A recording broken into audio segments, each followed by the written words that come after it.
నమస్తే. శ్రీ గురుభ్యో నమ. శ్రీమాత్రే నమ. ఆదిత్యాయ చ సోమాయ మంగళాయ బుధాయ గురు శుక్ర శనిభ్యే రాహవే కేతవే నమ. ప్రతి మాసంలో మనం చెప్పుకునేటువంటి గోచార ఫలితాలు, మరి అదేవిధంగా పక్ష ఫలాలు కూడా మనం చెప్పుకుంటూ ఉన్నాం. అందులో భాగంగా మరి నూతన సంవత్సరం అని చెప్పేటువంటి ఆంగ్ల నూతన సంవత్సరం అయినటువంటి జనవరి 2024 గాను జనవరి 1వ తారీఖు నుండి 15వ తారీఖు వరకు గోచార రీత్యా ఫలితాలు ఎలా ఉంటాయి, మరి ఈ ఫలితాల మూలంగా మనకు వచ్చేటువంటి ఆనందం, సంతోషం, కష్టం, సుఖం ఇవన్నీ ఉంటాయి. వీటిని కష్టాలు ఉన్నప్పుడు కానీ, ఏదైనా మనకు చెడు జరుగుతుంది అనేప్పుడు కానీ కొంత సుగమం చేసుకోవడం కోసం ముందుగా ఈ ఫలితాలను తెలుసుకోవాలి.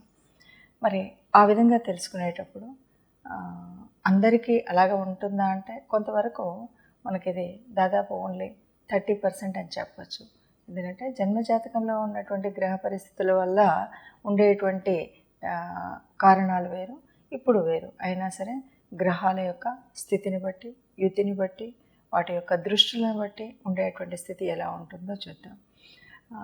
ఇప్పుడు మనం ఈ 15 రోజులకు గాను ఒక్కొక్కరి వారి ఉద్యోగ, వ్యాపార అదృష్టాలు ఎలా ఉంటాయి, కుటుంబంలో ఎలా ఉంటుంది, సంతానంలో ఎలా ఉంటుంది, లేదా ఓవరాల్గా వారికి ఈ 15 రోజుల కాలంలో రాబోయే మంచి చెడు ఈ విషయాలను తెలుసుకోవాలంటే ముందుగా గ్రహస్థితి ఎలా ఉందో చూడాలి. గ్రహస్థితి కనుక చూసినట్టయితే మేషంలో గురువు ఉన్నారు, కన్యలో కేతు, తదుపరి వృశ్చికంలో బుధ, శుక్రులు. అయితే బుధుడు 8వ తారీఖు మళ్ళీ మార్పు చెంది ధనుసులోకి వెళ్తాడు. ధనుసులో రవి, కుజులు ఉన్నారు. ఇక కుంభంలో శని, తర్వాత మీనంలో రాహు. ఇది గ్రహస్థితి. మరి ఈ గ్రహస్థితి ఉన్నప్పుడు ఒక్కొక్క రాశి వారికి ఎలా ఉంటుందో చూద్దాం. తదుపరి రాశి సింహరాశి. సింహరాశి వారికి కనుక మనం చూసినట్టయితే ఇప్పట్లాగానే కొద్దిగా ఆధిక్యత ఉండేటువంటి స్థితి అయితే ఉంటుంది. 2లో కేతు, ఇది వాక్స్థానం, ఇది గృహస్థానం, ధనస్థానం అని చెప్పొచ్చు. వాక్స్థానం, ధనస్థానం అయినటువంటి ఇక్కడ కుటుంబ స్థానం కూడా. కాబట్టి ఇక్కడ కేతు ఉన్నాడంటే కొద్దిగా మన నిర్ణయాలు కొద్దిగా ఆలోచించి తీసుకున్నట్టయితే చక్కగా గృహంలో మంచి పూజలు, పునస్కారాలు, ఆలోచన విధానం అంతా కూడా దేవతా సంబంధితంగా ఉండేటువంటి ఉన్నప్పుడు చాలా బాగుంటుంది. అలా కాకుండా సరే పూర్తిగా వైరాగ్యం ఉండేటువంటి పరిస్థితి ఉండకుండా ఉంటే గృహంలో చక్కటి ఆనందంగా ఉంటుంది. కేతు మూలంగా కొంతమందికి ఇంకెందుకులే అనేటువంటి ఒక వైరాగ్యం ఉంటుంది. ఈ వైరాగ్యం ఉన్నప్పుడు కొద్దిగా భార్యాభర్తల మధ్య అన్యోన్యత తగ్గేటువంటి అవకాశం ఉంటుంది. కాబట్టి కొద్దిగా జాగ్రత్తగా ఉంటే బాగుంటుంది.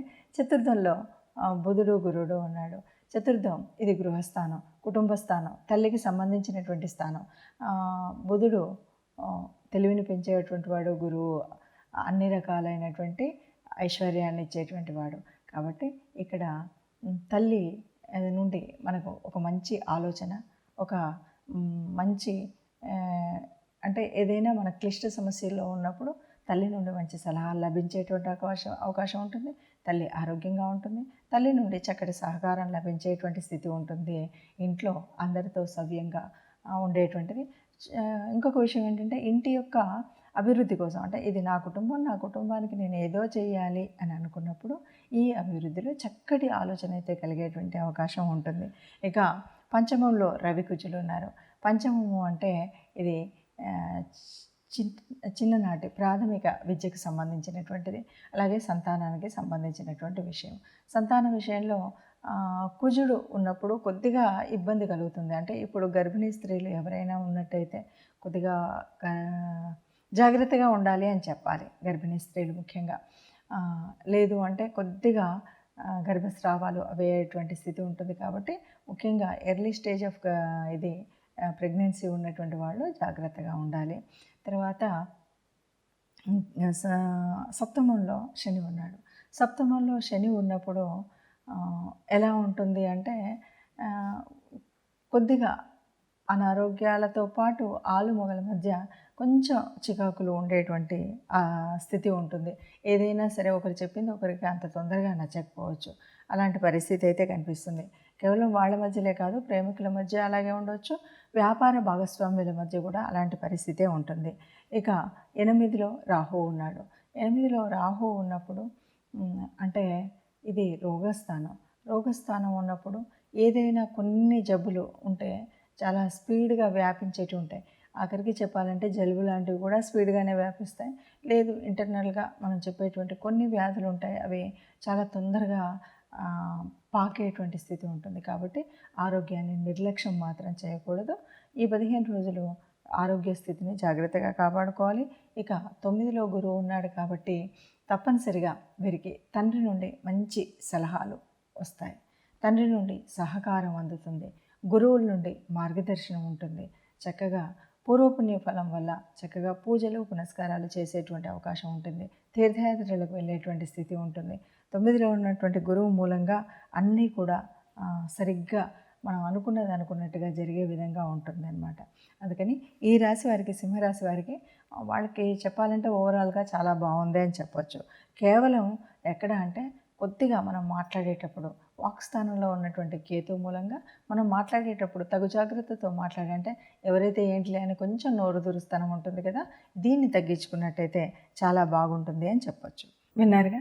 మరి ఇప్పుడు ఇలాంటి గ్రహస్థితి ఉన్నప్పుడు, గోచార పరిస్థితుల్లో ఇలా ఉన్నప్పుడు మన జన్మజాతకంలో ఎలా ఉన్నప్పటికీ ఈ పైన కనిపిస్తున్నటువంటి ఇప్పుడు తిరుగుతున్నటువంటి గ్రహాల స్థితిగతిని బట్టి, గ్రహాల దృష్టిని బట్టి, గ్రహాల కలయికని బట్టి ఈ 15 రోజుల వరకు ఎవరికి ఎలా ఉంటుందో చూసాం.